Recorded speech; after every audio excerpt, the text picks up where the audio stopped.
What should your realtor know about the tax code? They should know something.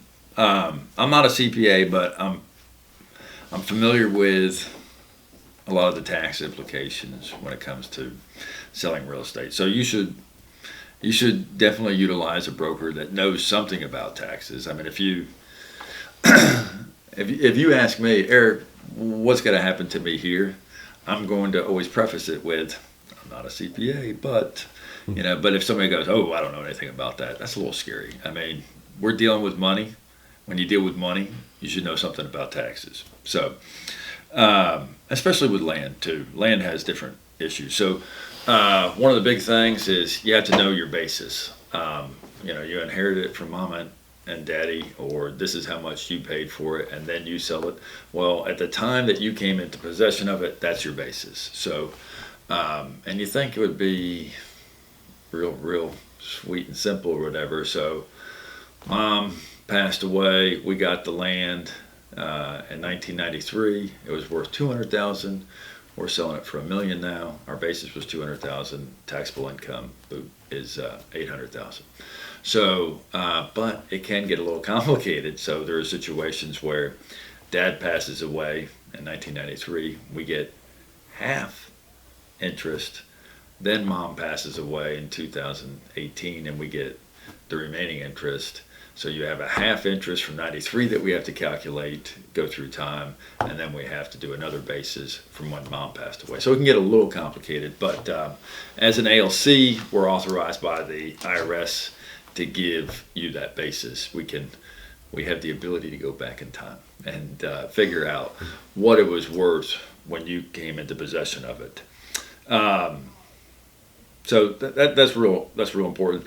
The other thing that your real estate agent should know about is the 1031 program, the tax deferment.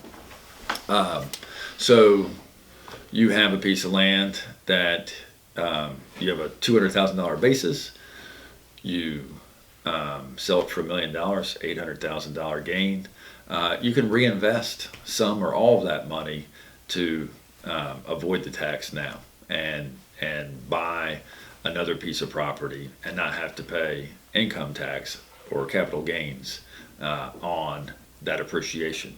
But you have to buy another piece of property, and everybody tries to buy the condo at the beach. You can't do that. You can do that, but it has to be a rental. Or you want to buy something up in the mountains, you can do that. You can only stay in it 10 days a year. So it's not a program for that second home. It's called a like-kind exchange. You're selling an investment property to buy an investment property. And then you should have somebody that's aware enough in the market or what's going on.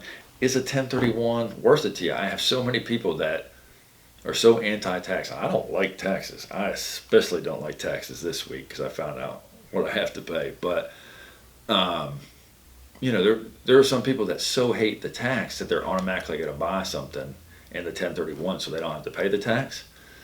But prices are really, really high right now. So, if you sell something and you have $500,000 gain, and so you go out there and you buy a $300,000 piece of property for $500,000.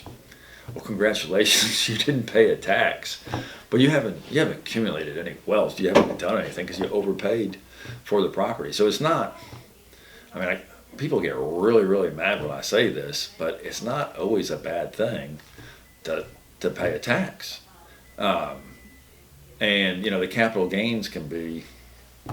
It could be as little as 15%. It could be as high as 37% if you own it less than a year and it's a quick flip or whatever.